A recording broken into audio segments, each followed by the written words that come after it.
Good morning, good afternoon, and good night. My name is Marv Fox Jr., and welcome to Become the Podcast. How do you become anything you dream, you declare, and you commit?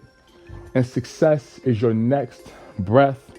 We're listening to the sounds of BB and CC Winans. I decided to make those the backdrop. The Winans was a popular gospel duet, male and female duet that took place in the 90s. I'm not sure how much. I think they had independent success in the 2000s, but they're going to be the backdrop for this podcast. So I've been inspired to talk about transformation from some stories from the summer and some stuff that I'm seeing currently. And I often come from the standpoint that it's all on you. You know, you have the power to, you do, but the power to transform whatever situation that you're in. But I do recognize that there are some people, there are some groups, there are policy, there are entities that are working to be flat out evil and irresponsible and negligent and spiteful to hold people or a person back with intention. And so I just want to cover that today and talk about how we can take these vicious, malicious relationships and convert them into something that will be helpful in moving forward. So I want to start off by saying that someone in your life may be forcing you to become a force of nature. And they're not using mechanisms that are intentional or with tough love, right? They don't have good intention or tough love associated with them.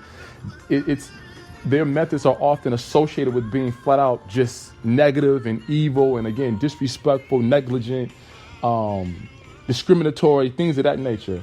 And so how do you combat that? And so we want to talk about those people, want to talk about ourselves and how we can kind of convert these toxic relationships and turn them into something that's beautiful. So when I talk about mentors, and I often use the word mastermind group to reference mentors, and I always say my mastermind group does 4 things that are non-negotiable. My mentor group must always hold me accountable. They must challenge me. They must encourage me, and they must be honest with me. Okay, I say them again. They must hold me accountable. They must challenge me. They must encourage me, and they must be honest with me. That's what my mastermind group does, but that's also what a leader does. That's also what a spouse does. That's also what a friend does. That's also what anybody who cares about you should be holding you accountable, challenging you, encouraging you, and being honest with you. And if they're not doing those 4 things in your life, then you have to reconsider their place in your life. You need all 4 of those things. They're non-negotiable. And so there are some people who coach and parent with those concepts in mind. But the way in which they parent and coach can sometimes can seem unfair. And I give you an example. When I was in high school, I had a coach by the name of Earl Moore. Earl Moore was a football player. I think he had a cup of coffee, maybe in the NFL or with the Detroit Lions. And so he was a tough-minded guy. Worked his butt off, and he was in education by the time that I met him. Obviously, he was my high school coach. And so this guy was so mean to me, and it was bugging me out because I grew up with my father in the household, right? And my father was a minister. And so my parents didn't curse. We went to church every Sunday. And when I would go to practice, we would pray, but then my coach would cuss me out every time I made a mistake. And I just couldn't understand it. Like, he was just bugging me out. Like, how you go to church and you curse? And obviously I'm an adult now, so I understand it. But when I was younger at 15, 16, 17 years old, I couldn't understand it. And so we have a team full of black kids. A lot of these kids may have had their father in their life, but their father wasn't always at home. There were very few players on my team that had mom and dad both married at home. Okay, we didn't even talk about if the relationship was healthy or not, but just to have mom and dad at home, there was very few people that had that narrative. And I didn't understand that my coach was coaching these young black kids in such a way because he felt that in life, sometimes you don't get second chances if you're a young black dude. So I got to coach you to be hardworking, to be able to accept criticism, to be disciplined, because once you leave here, I need you to be tougher for what you're going to have to endure in the world. I never understood that until I got older. And so what I thought was unfair when I was younger, I realized was just somebody doing what he thought he needed to do to get everybody from point A to point B. But at the end of the day, I realized that what Coach Moore was doing was just tough love. It came from a place of goodness, right? And maybe his mentor style, his coaching style, his parenting style didn't jive with me because of what I was experiencing at home.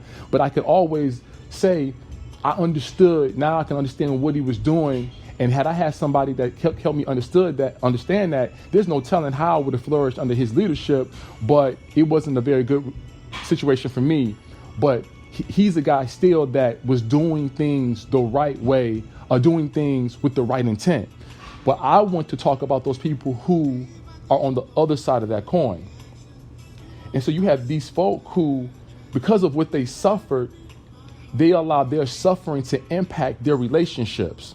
And so we can talk about it from the standpoint of leadership. We can talk about it from the standpoint of relationships, father, son, daughter, mother, husband, wife, wife, husband, whatever the case may be. We can look at every relationship and look at how does suffering impact the relationship. So I'm going to give you three quick stories and then try to give you some solutions or just a perspective to help you take these toxic relationships and turn them into something that is fruitful.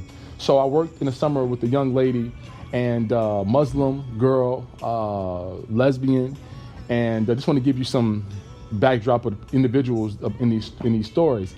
And so she was working at U of M and taking care of her mother, working really hard to take care of her mother, had a couple jobs, still in school. Father's not in the picture. He's actually overseas somewhere. So anyway, here's a young girl who's working really, really hard to do the right thing, going to school, got multiple jobs, taking care of the family in the absence of her father, and has little sisters she has to work look after.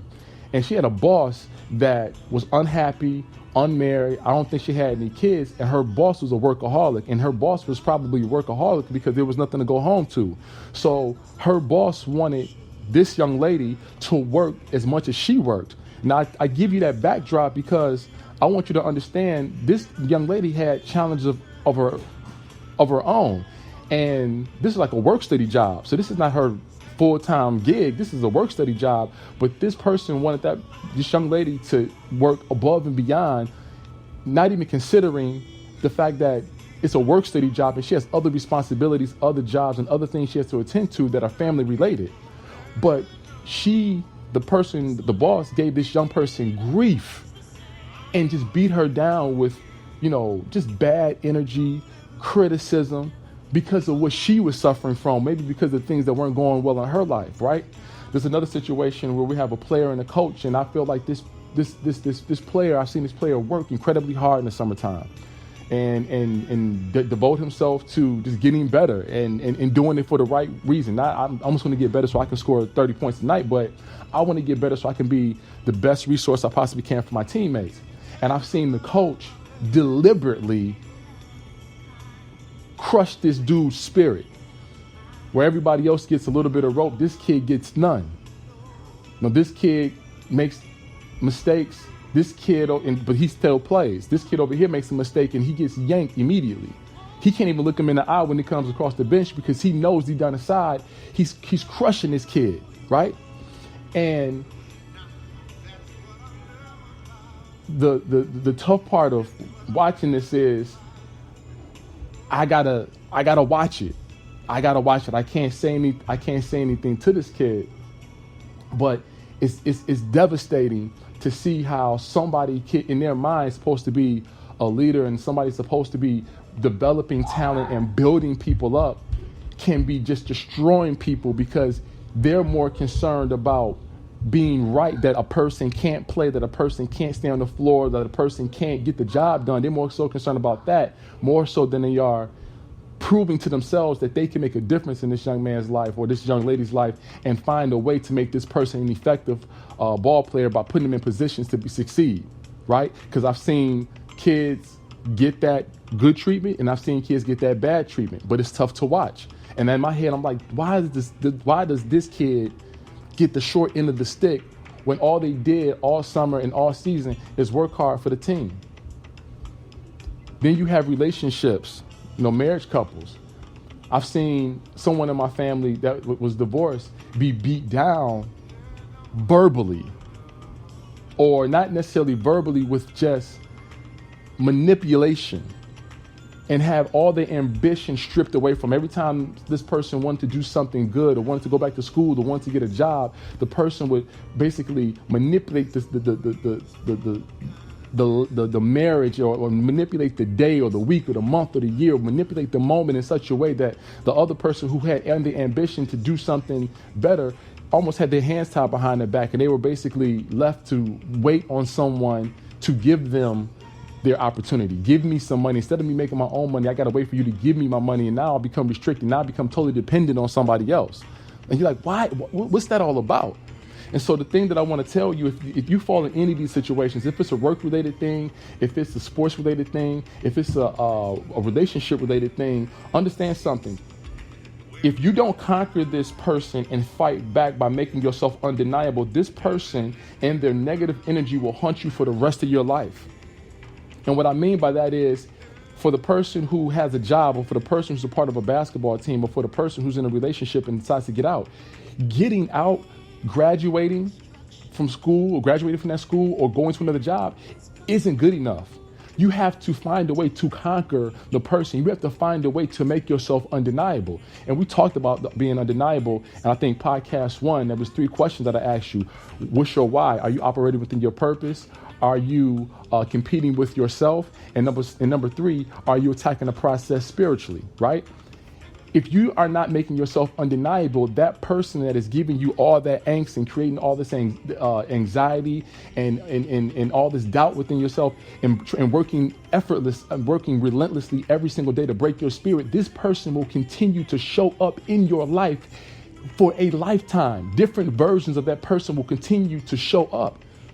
How many times have you seen somebody in a relationship, they with somebody that just beats them down, that tears them down, right? And what do? They go to another, they get out of that relationship. They have enough courage to get out of that relationship, but they fall into another situation that's the same thing. Why? Because they didn't conquer the person before. You can't just leave. You got to conquer that person. You got to show that person, I'm everything that you told me I'm not. And not because, and I'm not pursuing this higher level of self to prove you wrong. I'm pursuing this higher level of self to prove me right. And you get proved wrong in the process. So my message to everybody that's listening is, when you are faced with these people, these policies, these vicious, malicious, ill-intended mechanisms, these people, make yourself undeniable. And while they're trying to break your spirit, you need to be feeding your spirit with breakthrough after breakthrough after breakthrough. No, it's going to be a grind. No, it's going to be a struggle. It's going to be a hard process, but you got to continue to fill your spirit with breakthrough. And then the other things you got to do is you got to make sure that every day I'm competing against myself. I want to be better than I was yesterday. That's it. Even if it's just a little bit, I want to be better than I was yesterday. And this last thing is, you want to make sure you're operating within your purpose. And maybe your job is not your purpose. Maybe the sport that you play is not your purpose. But at the end of the day, if you can figure out what that purpose is, you're going to always be involved in other things. But if you can operate within your purpose, that purpose gives you confidence, and that gives you the confidence to say, yeah, I'm not as good as I would like to be in this capacity right now, but there is a capacity in which I shine, right? And because I'm competing with myself, and I know, and I'm putting that goodness into my spirit every single day, then I got a chance to be successful. So with that being said, man, I'm gonna let you guys go. Don't let toxic relationships force you into a shell. Use that toxic relationship to force you into an amazing transformation. My name is Mar Fox Jr. And that's it, man. Hope that makes sense. Y'all take care. Talk soon.